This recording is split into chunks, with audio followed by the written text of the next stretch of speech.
공동체 성경 읽기 329일차 쉬운 성경입니다. 고린도후서 1장.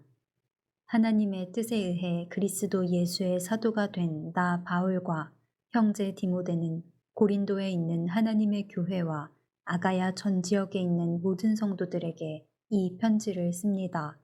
하나님 우리 아버지와 주 예수 그리스도께서 내리시는 은혜와 평강이 여러분에게 있기를 빕니다.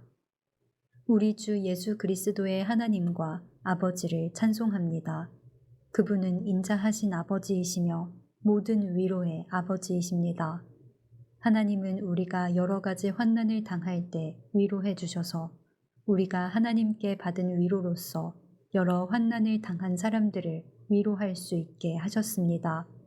그리스도의 고난이 우리에게 넘쳐나는 것처럼 그리스도로 말미암아 받는 우리의 위로도 넘치게 되었습니다. 우리가 환난을 당한다면 이것은 여러분을 위로하고 구원받게 하기 위한 것입니다. 우리가 위로를 받는다면 그것도 여러분을 위로해 주기 위한 것입니다. 이 위로로 여러분은 우리가 당하는 고난과 동일한 고난을 받을 때에 오래 참습니다. 여러분을 향한 우리의 소망은 확고합니다. 왜냐하면 여러분이 우리가 당하는 고난에 참여한 것처럼 우리가 받는 위로에도 참여하고 있음을 알기 때문입니다. 성도 여러분, 우리가 아시아 지방에서 당한 환난을 여러분이 알아주시기를 원합니다. 우리는 감당하기 어려운 환난을 당해 삶의 소망조차 없었습니다. 마음속으로는 사망 선고를 받았다는 느낌마저 들었습니다. 그러나 이렇게 된 것은 우리 자신을 의지하지 않고 죽은 자를 살리시는 하나님을 의지하도록 하기 위해서였습니다. 하나님께서는 이렇게 무서운 죽음의 위기에서 우리를 구원하셨으며 앞으로도 구원하실 것입니다. 우리는 하나님께서 계속해서 우리를 구원해 주실 것이라는 소망을 하나님께 두겠습니다. 여러분도 기도로서 우리를 도와주십시오. 하나님께서 많은 사람들의 기도를 들으시고 우리에게 은혜를 주셨는데 이 일로 말미암아 많은 사람이 하나님께 감사하게 될 것입니다. 우리의 자랑은 이것입니다. 이에 대해서는 우리의 양심이 증언합니다. 우리는 하나님께로부터 오는 정직함과 성실함으로 세상의 지혜가 아니라 하나님의 은혜를 따라 세상에서 처신하였습니다. 특히 여러분을 대할 때는 더욱 그러했습니다. 우리는 여러분이 읽고 이해할 수 없는 것은 쓰지 않았습니다. 여러분이 우리를 부분적으로 밖에는 이해할 수 없었으나 장차 우리 주 예수님의 날에 우리가 여러분을 자랑스러워하는 것처럼 여러분도 우리를 자랑스럽게 여길 수 있다는 것을 완전히 알게 되기를 소망합니다. 나에게 이러한 확신이 있었기에 처음에 여러분을 방문할 계획을 세웠던 것입니다. 그러면 여러분은 은혜를 2배로 받게 될 것입니다. 나는 마케도니아로 가는 길에 여러분을 방문하고 마케도니아에서 다시 돌아오는 길에 여러분에게 들러 여러분의 도움을 받아 유대로 갈 계획이었습니다. 내가 깊이 생각도 하지 않고 이런 계획을 세웠을 것 같습니까? 인간적인 동기로 계획을 세워 마음으로는 아니요라고 생각하면서 말로는 예 그렇습니다 라고 할 것 같습니까? 하나님께서 신실하신 것처럼 우리는 여러분에게 예라는 말과 아니요라는 말을 동시에 하지 않았습니다. 실루아노와 디모데와 내가 여러분에게 전했던 하나님의 아들 예수 그리스도는 예라고 하면서 동시에 아니요가 되시는 분이 아니셨습니다. 그분에게는 항상 예만 있었습니다. 하나님의 모든 약속이 그리스도 안에서 예가 되었습니다. 그러므로 우리는 그리스도를 통해 아멘이라고 함으로써 하나님께 영광을 돌립니다. 여러분과 우리를 그리스도 안에서 굳게 세우시는 분은 하나님이십니다.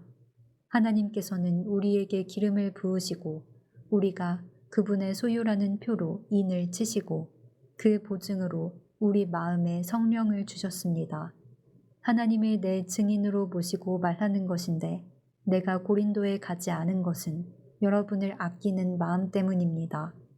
또한 여러분의 믿음을 우리 마음대로 지배하려고 했던 것도 아닙니다. 여러분이 믿음 위에 굳게 서 있으므로 우리는 단지 여러분의 기쁨을 위해 여러분과 함께 일하는 사람일 뿐입니다. 고린도후서 2장. 나는 이번처럼 여러분의 마음을 아프게 하고 싶지 않아 다시는 방문하지 않겠다고 결심하였습니다. 내가 여러분의 마음을 아프게 했다면 내가 슬프게 한 여러분 이외에 나를 기쁘게 해줄 사람이 또 누가 있겠습니까? 내가 지난번 편지에 이런 내용을 쓴 것은 내가 여러분에게 가게 될 때 나를 기쁘게 해주어야 할 사람들로부터 슬픔을 당할까 염려했기 때문입니다. 또한 나는 나의 기쁨이 곧 여러분의 기쁨이라는 것을 확신합니다. 지난번 편지는 여러 환난과 마음의 고통으로 인하여 많은 눈물을 흘리며 쓴 것입니다. 그러나 그 편지는 여러분을 슬프게 하려고 쓴 것이 아니라 여러분을 향한 나의 사랑이 얼마나 깊은지 알게 하려고 쓴 것이었습니다. 내 마음을 아프게 한 사람이 있었다면 그 사람은 나를 아프게 했다기보다 어느 정도는 여러분 모두를 아프게 한 것입니다. 내가 어느 정도라고 말한 것은 너무 심하게 말하지 않으려고 하는 것입니다. 많은 사람에게서 그 사람이 받은 처벌은 이미 그것으로 충분합니다. 이제는 그를 용서하고 위로하여 그 사람이 너무 슬퍼하거나 낙담하지 않게 해주십시오. 그러므로 내가 여러분에게 간곡히 부탁합니다. 그 사람을 향한 여러분의 사랑을 다시 한번 보여주십시오. 내가 여러분에게 편지를 쓴 것은 모든 일에 순종하는지를 시험하여 알아보기 위해서였습니다. 여러분이 누군가를 용서한다면 나도 그 사람을 용서하겠습니다. 그리고 용서할 일이 있어서 내가 용서한 것이 있다면 그것은 그리스도 앞에서 여러분을 위해서 용서한 것입니다. 또한 이 일로 우리가 사탄에게 속지 않기 위해서였습니다. 사탄의 계획을 우리가 모르는 것이 아닙니다. 내가 그리스도의 복음을 전하기 위해 드로아에 갔을 때 주님께서 내게 복음을 전할 수 있는 길을 열어주셨습니다. 그러나 나는 그곳에서 내 형제 디도를 만나지 못하여 마음이 편치 못했습니다. 그래서 나는 그곳 사람들에게 작별 인사를 하고 마케도니아로 떠났습니다. 그리스도 안에서 항상 우리를 이끌어 승리의 행진을 하게 하시며 어디서나 우리로 그분을 아는 지식의 향기를 풍기게 하시는 하나님께 감사드립니다. 우리는 구원받은 사람들에게나 멸망당하는 사람들에게나 하나님 앞에서 그리스도의 향기입니다. 멸망하는 사람들에게는 죽음에 이르게 하는 죽음의 향기이지만 구원받은 사람에게는 생명에 이르게 하는 생명의 향기입니다. 그렇다면 이 일을 하기에 합당한 사람은 누구이겠습니까? 우리는 많은 사람들과는 달리 돈을 벌기 위해 하나님의 말씀을 팔고 다니는 사람들이 아닙니다. 우리는 하나님의 보냄을 받은 사람답게 하나님 앞에서 그리고 그리스도 안에서 진실하게 말합니다. 고린도 후서 3장. 우리가 또다시 자화자찬을 하기 시작했다고 생각하십니까? 혹은 우리가 어떤 사람들처럼 여러분에게 보일 추천장이나 여러분에게서 받은 추천장이 필요한 사람입니까? 여러분 자신이 바로 우리 마음속에 썼고 모든 사람들이 알고 또 읽고 있는 우리의 편지입니다. 여러분은 우리의 사역의 결과로 나타난 그리스도께서 보내신 편지입니다.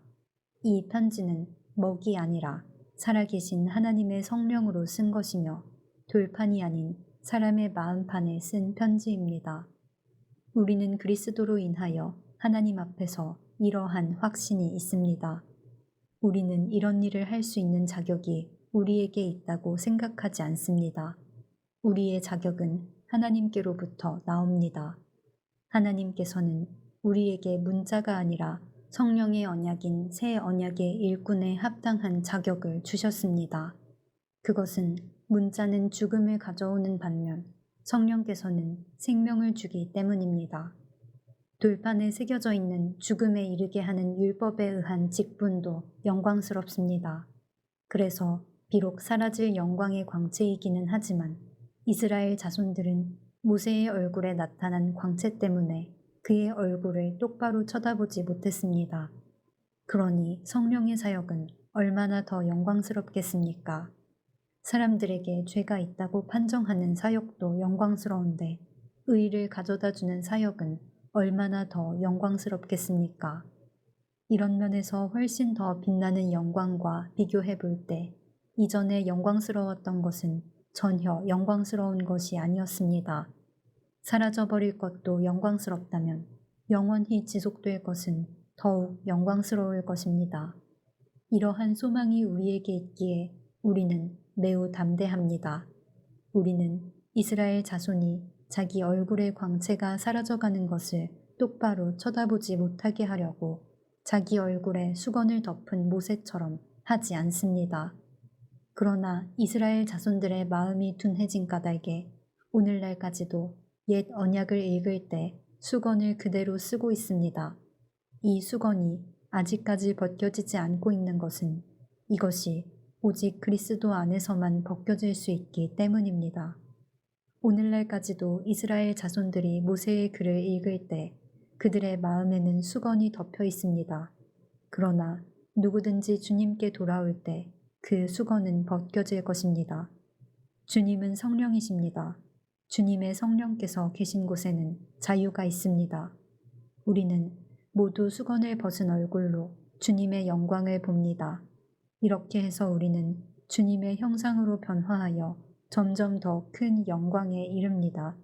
그 영광은 성령이신 주님께로부터 나오는 것입니다.